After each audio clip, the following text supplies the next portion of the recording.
গৃহবধূর মৃত্যু ঘিরে চাঞ্চল্য ছড়িয়ে পড়ল মাথাভাঙ্গা মহকুমা হাসপাতালে। মৃত গৃহবধূর নাম সেরিনা বিবি। জানা গিয়েছে 3 বছর আগে কেদারহাট এলাকায় বিয়ে হয় সেরিনার। গৃহবধূর বাপের বাড়ির অভিযোগ, তাদের মেয়ে দেখতে খারাপ, এই সমস্ত কথা বলে তাদের মেয়ের ওপর অত্যাচার চালাতো শ্বশুর বাড়ির লোকজন। তারা অন্যের মুখে জানতে পারে তাদের মেয়ে মারা গিয়েছে। হাসপাতালে এসে মেয়ের মৃতদেহ দেখতে পান তারা। মেয়ের ওপর শ্বশুর বাড়ির লোকজনের অত্যাচারের ফলেই মেয়ের মৃত্যু হয়েছে বলে দাবি গৃহবধূর বাপের বাড়ির সদস্যদের। এই ঘটনায় মাথাভাঙ্গা থানায় লিখিত অভিযোগ দায়ের করবেন বলেও জানিয়েছেন তারা।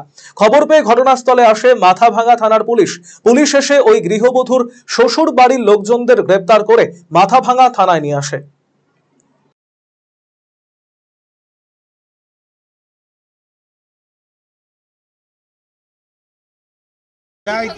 মানে অনেকগুলো অত্যাচার করছে মেয়েটার উপরে। মেয়েটাকে আমি যখন দেই না, ওর ওখানে একটা আত্মীয় আছে, আত্মীয়টা জোর করে মেয়েটাকে নিয়ে বিয়ে করে দিছে। দেওয়ার পরে থেকে এত অত্যাচার হয়েছে, কাউকে রিপোর্ট দেয় নাই। দেওয়ার পরে কালকে এরকম নাকি ওরা বলতেছে পাতলা বায়না করে মারা গেছে। আমরা দেখতেছি সেটা মার্ডার করা হয়েছে। আমাদেরকে কেউ রিপোর্ট দেয়নি কখন মারা গেছে। আমরা মানুষের বুকে শুনে এখানে হসপিটালে আছি। মেয়ের উপরে তো অত্যাচার, শারীরিক অত্যাচার তো আগ থেকে ছিলই। এরপরে যে কিভাবে কি করলো এখানে আমরা দেখতেছি, যেটা মার্ডার করা হয়েছে। থানায় কি লিখিত অভিযোগ দায়ের করেছেন? না, দায়ের করিনি, করবো এখন। রায়গঞ্জবাসীদের জন্য সুখবর, যারা দীর্ঘদিন ধরে পেটের সমস্যায় ভুগছেন তাদের জন্য রায়গঞ্জ দিশারিতে আসছেন ব্যাঙ্গালোরের প্রখ্যাত গ্যাস্ট্রোএন্টারোলজিস্ট ডাক্তার ইরশাদ আলী, HMD, DNB।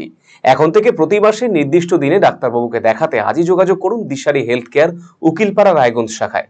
যোগাযোগ করুন 7477785509 এই নম্বরে এবং 7477785512 এই নম্বরে।